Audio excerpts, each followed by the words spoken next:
Mayong adlaw katawhan sa Dios sa Archdiocese sa Osamis. Akong timbaya sa mga mag-uuma ug mga mananagat. Ako pong timbaya sa mga midaog sa miaging piniliay. Hinautunta nga ato ng ilubong ang mga panghuna-huna nga dautan, labi na sa mga napildi o ingon usab sa midaog. Ilubong ang mga pangunahuna nga dautan, labi na sa mga midaog. Ang ako ipasabot mao, kana bang manimalos kay lagi ikaw wala mo buto nako kung muhimo ka unyag pangayo o kining muduol ka nako, dili ti ka tagdon, dili ka na maayo. Isip leader kita, atong abyerto, atong ablihan ang atong mga kasing-kasing ug ang atong pagpangalagad alang sa tanan. Mao gini ang akong hangyo sa mga midaog o ingon usab akong hangyo sa mga dumadapig nga ato nang ihikling, ato nang kalimtan ang piniliay. Ang importante mao nga kita mohimo sa angayan atong buhaton alang sa kaayuhan sa katawhan. Nini karong adlawng Lunes, Pitsa 16, ako di ay nga belated birthday greetings ngadto ni Sister Aida Bano nga usa ka St. Joseph Worker Sister. St. Joseph the Worker Sister dinhi sa Archdiocese sa Osamis. Ingon man usab ako nga pahalipay karong adlaw kay ang katawhan sa Lorenzotan, Barangay Lorenzotan dinha sa Tangub, gasaulog man sa ilang kapistahan. Busa ngadto sa katawhan, akong pahalipay sa usa ka malipayong piyesta sa inyong pagsaulog, sa inyong patron, sa atong patron, si San Isidro Labrador. Ako po nga pasalamat sa mga katawhan sa parokya sa Tudela, niadtong miaging Pitsa 14, ako mihimo sa misa, kay sa Pitsa 15, mauman po ang akong pag-adto ngadto sa Calamba, ngadto sa kang Father Lani Sereno. Salamat sa imong pagka-maabi-abihon. Ngadto po ni Father Celestino Dodong Palma, ang kura paroko sa San Isidro Labrador, Calamba, Misamis Occidental. Father Dodong Palma, salamat po kaayo. Unya, labi na gayud sa katawhan sa Calamba, Misamis Occidental, ug katawhan sa kining dina sa Tudela. Dina sa Tudela, nalipay gud ko tungod kay ilamang gi-expand ang ilang simbahan. Unya akong gipanalanginan ang expansion sa ilang simbahan. Salamat sa mga matinabangon, salamat sa tanan nga sponsors, pero salamat dili lang kumusulti og unsa, pero ang Ginoo, ako nakahibalo kinsa ang mitabang, pero ang Ginoo mas nakahibalo kung unsay maayo alang sa tao nga manggihatagon. Usbon ko sa taga Tudela, do na-expand na ang inyong simbahan, ngadto pod sa taga Calamba. Salamat nindot kayo ang inyong simbahan. Unya matinabangon pod ang taga Calamba, labi na ang naa sa abroad, kay ilaman nga tabangan ang ilang mga kaigsuonan nga walay mga balay. Dunay proyekto ang simbahan nga gitawag og balay sa mga kabos o payag sa mga kabos, o daghan kaayo ang mitubag aron tabangan ang mga katawhan nga pobre nga walay balay. Muna nga salamat jud kaayo. Dili na lang kumusulti akong nadunggan nga dunay usa ka doktor, si Dr. Palma nga naa sa California, mitabang siya busa. Salamat kaayo. Nining adlawng Lunes, Mayo 16, atong kutloon ang Ebanghelyo sumala ni San Juan. Si Jesus mingon siyang mga tinun-an, ang mudawat sa akong mga sugo o magtuman niini mao ang nahigugma kanako. Ang akong amahan mahigugma kaniya nga nahigugma kanako. Ako usab mahigugma kaniya ug magpaila sa akong kaugalingon ngadto kaniya. Si Judas, dili ang Judas Iscariote ang mibudhi sa atong Ginoo, niingon, Ginoo, nganong ipaila mo man kanamo ang imong kaugalingon ug dili man hinuon ngadto sa katawhan. Si Jesus mitubag, ang nahigugma kanako magtuman sa akong gisugo, mahigugma kaniya ang akong amahan ug ang akong amahan ug ako muanha ug magpuyo diha kaniya. Ang wala mahigugma kanako dili motuman sa akong gisugo. Ang mensahe nga inyong nadungog dili ako kundi iya sa amahan nga nagpadala kanako. Gisultihan ko kamo niini samtang ako uban pa kaninyo. Ang manlalaban ang Espiritu Santo nga ipadala sa amahan sa akong ngalan magtudlo og magpahinumdum kaninyo sa tanan nga akong gisulti kaninyo. Ebanghelyo sa tong Ginoo, daygon ikaw o Kristo.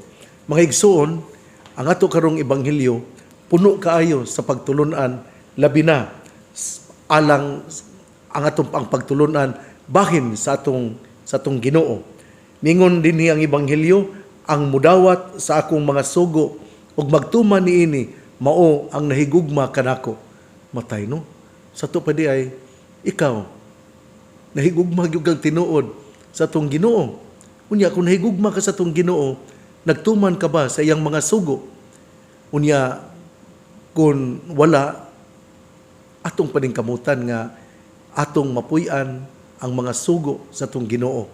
Pero usara ba gyoy kining duha gibigi ang napulo ka sugo gi-summarize biya na sa atong Ginoo sa duha nga higugmaon nato ang Dios labaw sa tanan sa atong unahuna kasing-kasing unya ato pong higugmaon ang atong isig katawo. Muni nga niining karong unang punto sa atong ebanghelyo, si Jesus miingon, ang mudawat sa akong mga sugo ug magtuman niini mao ang nahigugma kanako.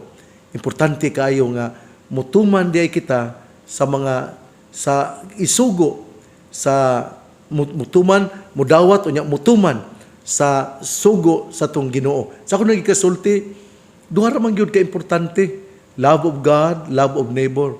Unya mao kini ang sentro sa atong pagpangalagad, sa atong pagserbisyo sa Ginoo, sa atong paghatag og atensyon ngadto sa simbahan, sa katawhan, ug mao kini ang ato nga hunahunaon.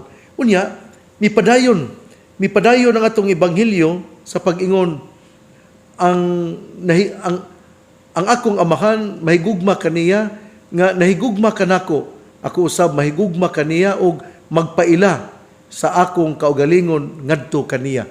Nindot kanang kung kita di ay makahimo pagdawat o pagtuman sa sugo sa tong Ginoo, ang Ginoo di ay muinanay di ay nga mupaila siyang kaugalingon ngari kanato.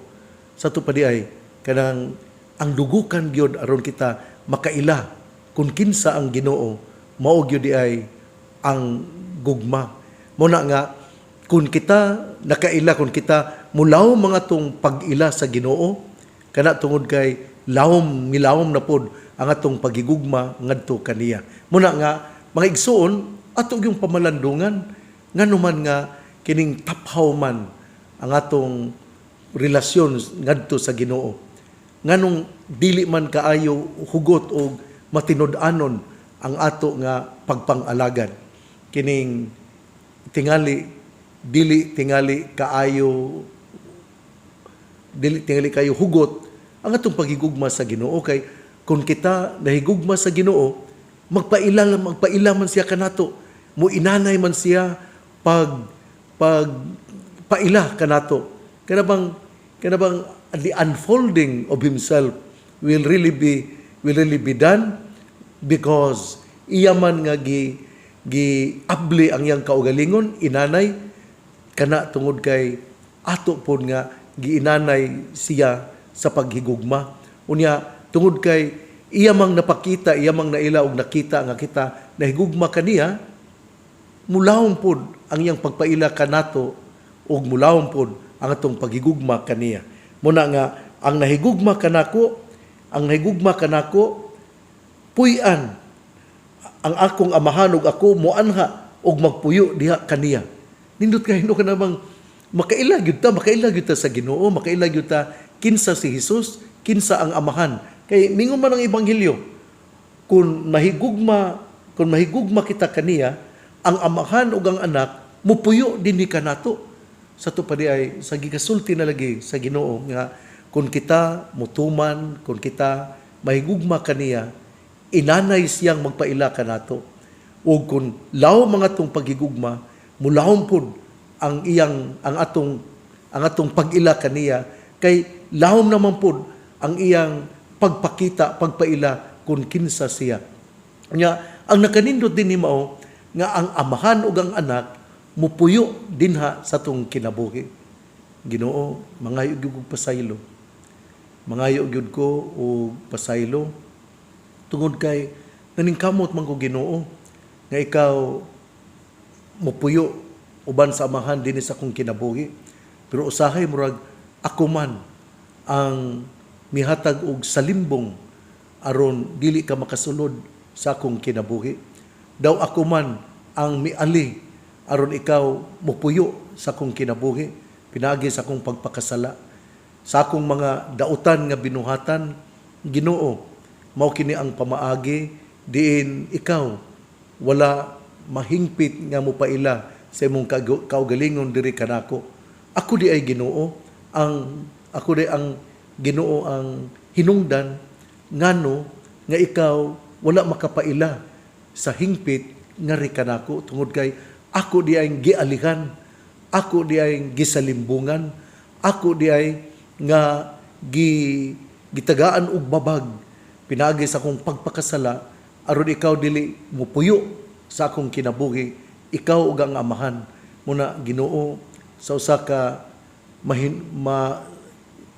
ka mahinulsulon nga kinaiya ako midagan kanimo, misangpit ako kanimo, mianya ako kanimo Ginoo aron akong isulti kanimo nga ako di ay ang nagpahilayo kanimo ug dili ikaw ang nagpahilayo kanako. Ginoo, pasaylua ako. Unya sa katapusan Ginoo, imo pagyong gisaad nga ang manlalaban, ang Espiritu Santo ipadala sa amahan aron siya ang magtudlo pinaagi sa imong ngalan, ang magpahinumdom sa mga gisulti nimo kanamo. Salamat sa Espiritu Santo nga mao ang mugiya kanamo aron kami makakita ug makaila sa among mga kalapasan. Nagsugod ako Ginoo sa akong mahinulsulon nga pag-ila sa akong mga kalapasan, kay ang akong mga sala, ang ako nga mga dautan nga mga buhat, mauman ang babag aron ikaw ug ang amahan mupuyo dinhi sa akong kinabuhi. Igsuon, kung ikaw nakaila nga ikaw masalaypon, mubalik tas Ginoo. Bahala na og magsigit ag balik-balik kay kasalata, pero atong paningkamutan nga mubalik gyud tas Ginoo. Kay kung dili ta makabalik sa Ginoo, murag musamot og kalayo o tingali dili na mo abot sa atong pangunahuna ang Espiritu Santo, kay kita man mismo ang mihatag og babag, ang mihatag og salimbong, ang mihatag og kining nga aron dili makasulod ang Espiritu Santo sa atong panghuna-huna. Muna nga sa atong pagkamakasasala, mubalik tas Ginoo.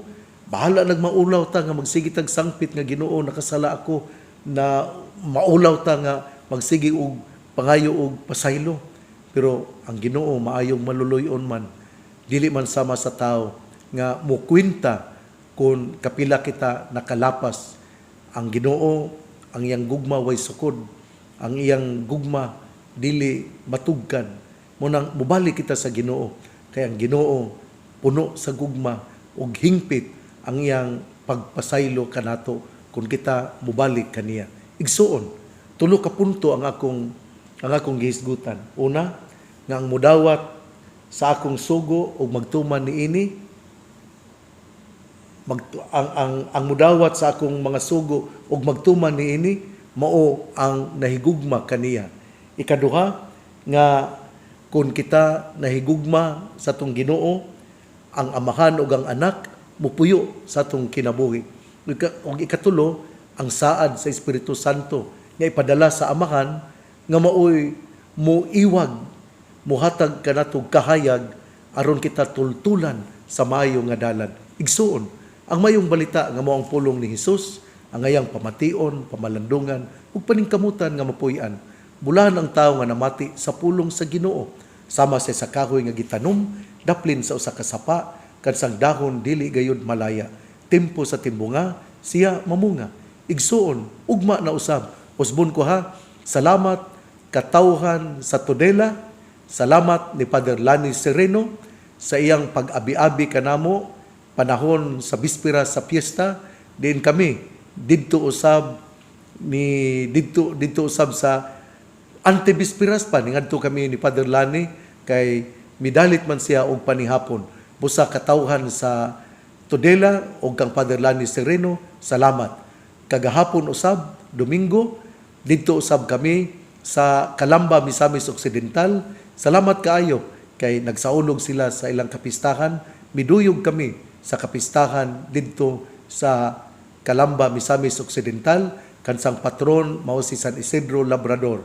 Ngadto ni Father Celestino Dodong Palma, salamat. Ug sa tanan nga mga katawhan sa Calamba, Misamis Occidental. Ang karumpong adlaw, piyesta pod sa Barangay Lorenzo Tan, ang barangay sa bag-o nga mayor dinha sa Tangub City, si Honorable ang bag-ong napili nga mayor, Mayor Ben Kanama. Busa, congratulations, hinautunta nga ang ato nga ipahari sa ato nga administrasyon, mao gayud ang gugma, mao gayud ang pagpasaylo, mao gayud ang pagsabot sa atong isig katawo. Atong hinumduman ang ebanghelyo karon, kung kita mutuman og nagbuhat sa sugo sa atong Ginoo, ang amahan ug ang anak mupuyo sa atong kinabuhi ug kanunay kitang danagan sa Espiritu Santo aron magahimo kita sa mga mayong buhat. Ang pangaliya sa mahal nga Birhen Maria nga gisangpit sa mga misamisnon nga Birhen sa kuta, ang Ginoo magapanalangin kanatong tanan. Sa ngalan sa Amahan, sa Anak ug sa Espiritu Santo. Amen.